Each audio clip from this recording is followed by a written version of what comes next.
ഈ യുവാവിന്റെ അമ്മ ഗുരുതര പരിക്കുകളോടെ ചികിത്സയിൽ കഴിയുകയാണ്. 2 പേർ കൊല്ലപ്പെട്ടിട്ടുണ്ട് എന്നുള്ള വിവരങ്ങളും അറിയുന്നു. സേഫ് സീനിൽ അപ്ഡേറ്റ് തുടരുന്നുണ്ട്. സേഫ്, ഇപ്പോൾ കൂടുതൽ വിവരങ്ങൾ പുറത്തു വരുന്നുണ്ട് എങ്കിലും പലതിലും അവ്യക്തത നിലനിൽക്കുകയാണ്. ഈ കൊല്ലപ്പെട്ടത് സഹോദരങ്ങളാണ് എന്ന് സ്ഥിരീകരിക്കാമോ ഇപ്പോൾ?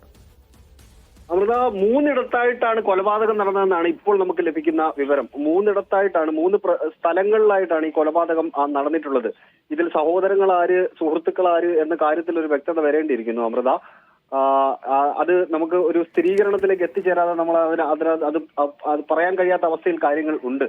കാരണം ഞാൻ നേരത്തെ അമൃതയോട് സൂചിപ്പിച്ച പോലെ തന്നെ നമുക്ക് ഈ ഒഫീഷ്യലി ഒരു കമ്മ്യൂണിക്കേറ്റ് ചെയ്തിട്ട് ആ വിവരങ്ങൾ എടുക്കാൻ പറ്റുന്ന ഒരു സാഹചര്യത്തിലല്ല പോലീസുകാർ ഉള്ളത്. നമ്മൾ നേരിട്ട് പോയി അവിടെ സാഹചര്യങ്ങൾ കണ്ടാൽ മാത്രമേ ഒരുപക്ഷെ വിവരങ്ങൾ പൂർണ്ണതോതിൽ കിട്ടുകയുള്ളൂ. അല്ലെങ്കിൽ നമ്മുടെ പ്രാദേശിക ലേഖകന്മാർ അങ്ങോട്ടേക്ക് എത്തിച്ചേരുന്നുണ്ട്. അവരിൽ നിന്ന് കൂടുതൽ വിവരങ്ങൾ നമ്മൾ വരും സമയങ്ങളിൽ, അധികം വൈകില്ല, അടുത്ത സമയങ്ങളിലുള്ളിൽ തന്നെ നമുക്കതിന്റെ കൂടുതൽ വിശദാംശങ്ങൾ നൽകാൻ കഴിയും. എന്തായാലും ക്രൂരമായ സംഭവം, നമ്മൾ കേട്ടാൽ ഞെട്ടിപ്പോകുന്ന സംഭവമാണ് തിരുവനന്തപുരത്ത് നടന്നേക്കുന്നത്. ഇതിന്റെ കാരണം എന്താണെന്നറിയില്ല. ഒരു സഹോദരനുണ്ട്, ഈ അഫ്സാൻ എന്ന് പറയുന്ന ആളുടെ സഹോദരൻ ഉണ്ട്. അതിനൊപ്പം തന്നെ ഒരു യുവതിയുണ്ട്. ഇവർ 2 പേരും കൊല്ലപ്പെട്ടിട്ടുണ്ട്. ഈ അഫ്സാൻ എന്ന് പറയുന്ന ആളുടെ അമ്മയ്ക്ക് ഗുരുതരമായ പരിക്കേറ്റിട്ട് അവർ ആശുപത്രിയിലാണുള്ളത്. നിലവിൽ വെഞ്ഞാറമൂടുള്ള സ്വകാര്യ ആശുപത്രിയിൽ, ഗോകുലം മെഡിക്കൽ കോളേജിലാണ് ചികിത്സയിൽ ഉള്ളതെന്നാണ് നമുക്ക്. നിലവിൽ 2 മരണമാണോ പോലീസ് സ്ഥിരീകരിക്കുന്നത്? അമൃത, 3 മരണമെന്നാണ് നമുക്ക് നിലവിൽ പറയാൻ കഴിയുക.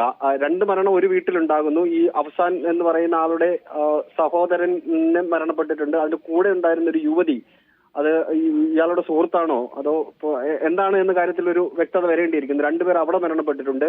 മറ്റൊരു 88 വയസ്സുള്ള ഒരു സ്ത്രീ മറ്റൊരു സ്ഥലത്ത് കൊല്ലപ്പെട്ടിട്ടുണ്ട്. ഒരു പ്രധാനപ്പെട്ട പുതിയ വിവരം കൂടി നമ്മൾ പങ്കുവെക്കുകയാണെങ്കിൽ അമൃത, ഇപ്പോൾ കിട്ടുന്ന പ്രധാനപ്പെട്ട വിവരം, പ്രതിയുടെ കാമുകി ആണ് ഒരു പെൺകുട്ടി എന്ന വിവരം ലഭിക്കുന്നുണ്ട്.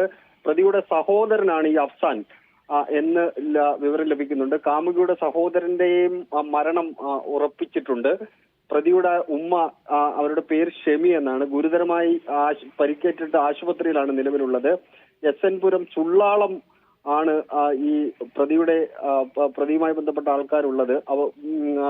ലത്തീഫ്, ഷാഹിദ എന്നിവരുടെ മരണം കൂടി ഉറപ്പിച്ചിട്ടുണ്ട്. അവർ എനിക്കൊരു 2 മിനിറ്റ് സമയം തരികയാണെങ്കിൽ ഞാൻ കൂടുതൽ വിശദാംശം. ശരി, തീർച്ചയായും സേഫ് കൂടുതൽ വിവരങ്ങൾ ശേഖരിക്കുകയോ സേഫിലേക്ക് മടങ്ങിയെത്താം.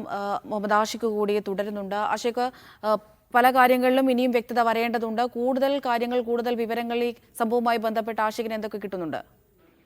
അവിടെ നമുക്ക് ലഭിക്കുന്ന വിവരം അനുസരിച്ച് ഈ വൈകുന്നേരം പോലീസിൽ കീഴിൽ വന്ന കുറ്റം സമ്മതിക്കുമ്പോൾ തന്നെ പോലീസ് പെരുമലയിലുള്ള ഈ സംഭവ സ്ഥലത്തേക്ക് എത്തി എന്നുള്ളതാണ്. എന്നാൽ അവിടെ പോലീസ് സംഘം എത്തുമ്പോൾ ആദ്യഘട്ടത്തിൽ പോലീസിന് അതിനോട് അടുക്കാൻ കഴിഞ്ഞില്ല.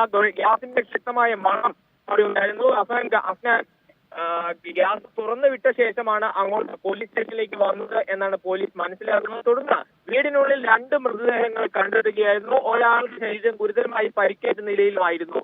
ഗുരുതരമായി പരിക്കേറ്റത് ഈ യുവാവിന്റെ മാതാവ് ആണ് എന്നാണ് പോലീസ് കണ്ടെത്തുന്നത്. ഇവരെ ഉടനടി തന്നെ ആശുപത്രിയിലേക്ക് മാറ്റുകയായിരുന്നു. മറ്റു 2 മൃതദേഹങ്ങൾ, ഒന്ന് ഈ യുവാവിന്റെ സഹോദരന്റേതാണെന്നും മറ്റൊന്ന് പെൺ സുഹൃത്തിന്റേതാണെന്നാണ് ഇപ്പോൾ പോലീസ് നിഗമനം നടത്തുന്നത്. അത് ഈ യുവാവ് ഏതാനും ദിവസങ്ങൾക്ക് മുമ്പ് സ്വന്തം വീട്ടിലേക്ക് വിളിച്ചൊരുക്കൊണ്ടുവന്ന പെൺ സുഹൃത്താണ് കൊല്ലപ്പെട്ടവരിൽ ഒരാൾ എന്നുള്ള നിഗമനത്തിലാണ് പോലീസ് നിലവിലുള്ളത്. ഇപ്പോൾ ഈ യുവാവിന്റെ മൊഴിയുടെ അടിസ്ഥാനത്തിൽ മറ്റിടങ്ങളിൽ 2 ഇടങ്ങളിൽ കൂടി 4 പേരെ കൊലപ്പെടുത്തിയിട്ടുണ്ട് എന്ന മൊഴിയുടെ അടിസ്ഥാനത്തിൽ ആഷിഖ്, ടെലിഫോൺ ലൈനിൽ ചെറിയൊരു ബുദ്ധിമുട്ടുണ്ട്. ആഷിഖിന്റെ ശബ്ദം കൃത്യമായി കേൾക്കാൻ കഴിയുന്നില്ല. ഒന്നുകൂടി കണക്ട് ചെയ്തിട്ട് ആഷിഖിലേക്ക് മടങ്ങിയെത്താം. ഇപ്പോൾ നമുക്ക് ഏറ്റവും ഒടുവിൽ ലഭിക്കുന്ന വിവരങ്ങൾ വെച്ച് നോക്കുകയാണെങ്കിൽ കൊലപ്പെടുത്തിയ ഈ യുവാവിൻ്റെ സഹോദരനും അതുപോലെ തന്നെ യുവാവിൻ്റെ പെൺ സുഹൃത്തും കൊല്ലപ്പെട്ടിട്ടുണ്ട് എന്നാണ് നമുക്ക് മനസ്സിലാക്കാൻ കഴിയുന്നത്. പക്ഷേ 6 പേരെ വെട്ടിയിട്ടുണ്ട് എന്ന് പ്രതി പോലീസിന് മൊഴി നൽകിയിട്ടുണ്ട്. മറ്റുള്ള ആളുകൾ ആരൊക്കെയാണ് എന്നുള്ള കാര്യത്തിൽ ഒരു വ്യക്തത, ഒരു കൃത്യത വരേണ്ടതുണ്ട്. ഈ യുവാവിൻ്റെ അമ്മ ഗുരുതര പരിക്കുകളോടെ ആശുപത്രിയിൽ തുടരുകയാണ്. എന്തിനു വേണ്ടിയായിരുന്നു കൊലപാതകം എന്നൊക്കെ കാര്യത്തിലുള്ള ഒരു വ്യക്തത ഇനിയും അവ്യക്തമായി തന്നെ ഇവിടെ കിടക്കുകയാണ്. സേഫ്